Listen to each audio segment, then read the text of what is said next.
안녕하십니까. 헬로티비 뉴스입니다. 사회적 거리두기 강화 조치가 1월 3일부터 2주 더 연장됐습니다. 오는 16일까지 사적 모임은 여전히 4명까지만 가능하고 식당과 카페 등도 저녁 9시까지만 영업할 수 있잖아요. 네, 새해를 맞아서 코로나19에서도 좀 해방됐더라면 좋았겠지만 아직은 시간이 필요한 것 같습니다. 그렇습니다. 우리 서로 개인 방역 수칙을 잘 준수하면서 조금만 더 버텨보기로 하죠. 네, 시청자 여러분의 건강한 2022년을 기원하면서 헬로티비 뉴스 오늘도 힘차게 지역 소식 전하겠습니다.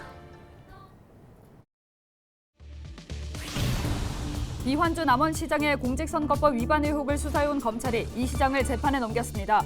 이 시장은 정세균 전 국무총리를 지지해달라는 문자 메시지를 지인에게 보낸 혐의를 받고 있습니다. 전북 지역은 코로나19 확산세가 다소 주춤하며 두 자릿수 확진자 수를 기록했습니다. 오미크론 변이 감염자는 8명이 추가됐습니다.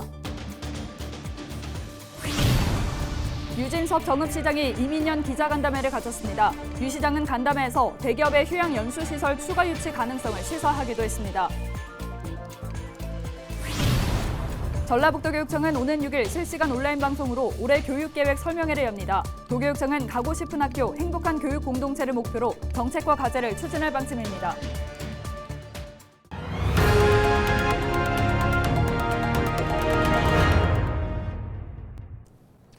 이환주 남원시장의 선거법 위반 의혹을 수사해온 검찰이 이 시장을 재판에 넘겼습니다. 전주지검 남원지청은 공직선거법 위반 혐의로 이 시장을 불구속 기소했다고 3일 밝혔습니다. 이 시장은 지난해 7월 더불어민주당 대선 후보 예비 경선에 나선 정세균 전 국무총리를 지지해달라는 문자 메시지를 지인에게 보내고 SNS 단체 대화방에도 비슷한 글을 올린 혐의를 받고 있습니다. 전북에서 코로나19 확산세가 주춤하며 두 자릿수 확진자를 기록했습니다. 도내 코로나19 신규 확진자는 3일 오전 7시 기준 86명입니다. 오미크론 변이 감염자는 8명이 추가돼 지금까지 178명으로 집계됐습니다. 앞서 집단 감염이 발생한 전주의 한 초등학교와 군산 군부대 등에서는 추가 확진자가 잇따랐습니다. 이다솜 아나운서, 혹시 2022년 달력 펼쳐보셨죠? 당연하죠. 새해가 되면은 항상 새 달력을 펼쳐서 빨간 날이 언제인지부터 동그라미 치잖아요. 맞습니다. 새해 쉴 수 있는 날은 얼마나 되는지 많은 분들께서 궁금해하실 텐데요. 2022년 공휴일과 선거 그리고 황금 연휴까지 새해 달력을 정리해봤습니다. 김수정 기자입니다. 2022년 관공서 공휴일은 67일입니다. 여기에다 주 5일제를 예로 들어 토요일인 53일을 더하고 토요일과 공휴일이 겹치는 2일을 빼면 모두 118일인데요. 2021년보다 이틀 더 쉴 수 있습니다. 수요일에 열리는 두 번의 선거는 모두 휴일입니다. 3월 9일 대통령 선거와 6월 1일 전국 동시 지방선거입니다. 안타깝게도 주말과 겹치는 빨간 날은 6일이나 있습니다. 1월 1일 신정과 추석 연휴 둘째 날인 9월 10일이 토요일이고 5월 8일 부처님 오신 날, 9월 11일 추석 연휴 마지막 날, 그리고 10월 9일 한글날과 12월 25일 성탄절이 일요일입니다. 아쉽더라도 대체 공휴일이 있습니다. 추석 연휴 이틀이 주말인 대신 9월 12일 월요일이 대체 공휴일로 지정됐습니다. 10월 10일 월요일도 한글날 대체 공휴일입니다. 주 5일째 근무를 한다면 반가운 황금 연휴가 있습니다. 3일 이상 쉴 수 있는 연휴는 모두 6번, 1월 말부터 2월까지 이어지는 설날, 6월 현충일, 8월 광복절과 9월 추석, 10월 개천절과 한글날 연휴를 길게 쉴 수 있습니다. 한편 과학기술정보통신부는 천문법에 따라 한국 달력의 기준이 되는 원력 요항을 매년 발표하고 있습니다. 헬로티비 뉴스 김수정입니다. 전라북도 교육청은 오는 6일 실시간 온라인 방송으로 2022년도 교육계획 설명회를 엽니다. 이번 설명회에서는 교육청 각 부서 과장들이 직접 주요 업무 계획에 대해 소개할 예정입니다. 도교육청은 가고 싶은 학교, 행복한 교육 공동체를 목표로 주요 정책과 과제를 추진할 방침입니다. 도내 관련 기관과 교직원 등은 유튜브에서 전라북도 교육청을 검색한 다음 시청하면 됩니다. 유진섭 정읍시장이 이민년 기자간담회를 가졌습니다. 유 시장은 올해 이슬이 모여 바다를 이룬다는 뜻의 노적 성의를 뽑으며 시정 운영에 힘쓰겠다고 말했는데요. 이날 간담회에서는 대기업의 휴양 연수시설 유치 가능성을 시사하기도 했는데 관련 소식을 정명기 기자가 전해드립니다.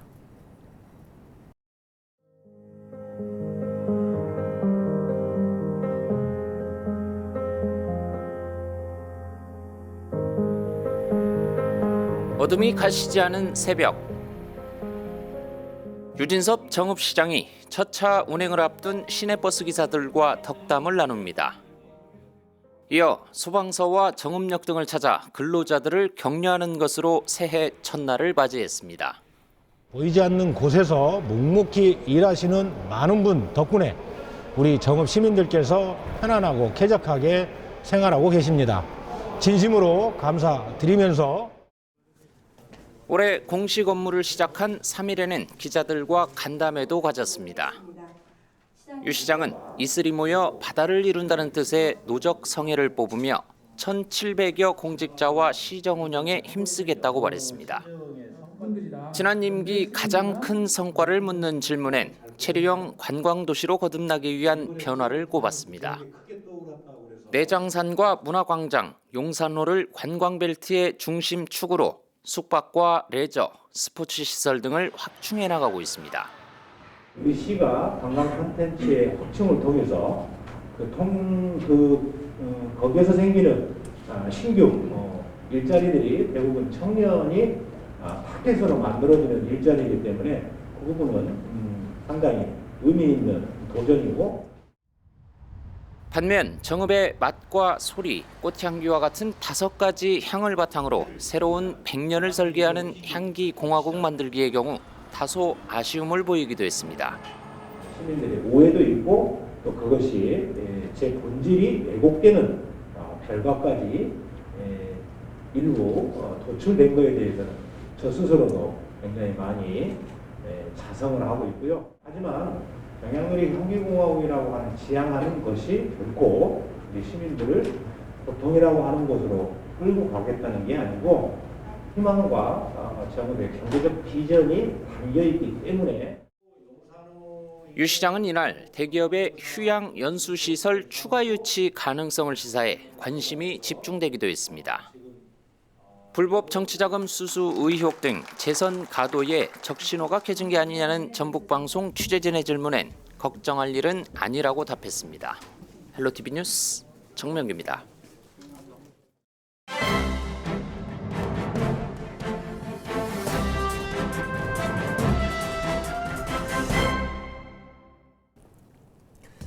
김제 시민의 신문기사입니다. 김제시 유사일에 역대 최고의 승진 인사를 앞두고 공직사회가 술렁이고 있다고 합니다. 국장 1명과 사무관 2명이 명예퇴직하고 사무관 10명이 공루연수에 들어가는 데다 벽골제 아리랑 사업소장 자리도 공석이라고 전했습니다. 또한 2개 과가 추가로 신설되기 때문에 사무관 승진 인사는 역대 최고인 16명에 이르고 있다고 하는데요. 6급도 1명이 명예퇴직을 했고 12명이 공루연수에 들어가며 8개 팀이 신설되기 때문에 6급 승진자도 30여 명에 이르는 상황이라고 전했습니다. 시 조직 개편은 환경과를 청소자원과와 환경과로, 도시재생과를 도시과와 도시재생과로 분리하면서 2개 과를 신설했고 문화홍보축제실은 관광개발팀, 시의회 홍보팀 등 8개 팀이 신설됐다고 합니다. 인사부서는 조직 개편안에 대해 시의회 의결을 거쳤고 공포 등의 행정 절차 및 시행을 1월 3일로 받습니다.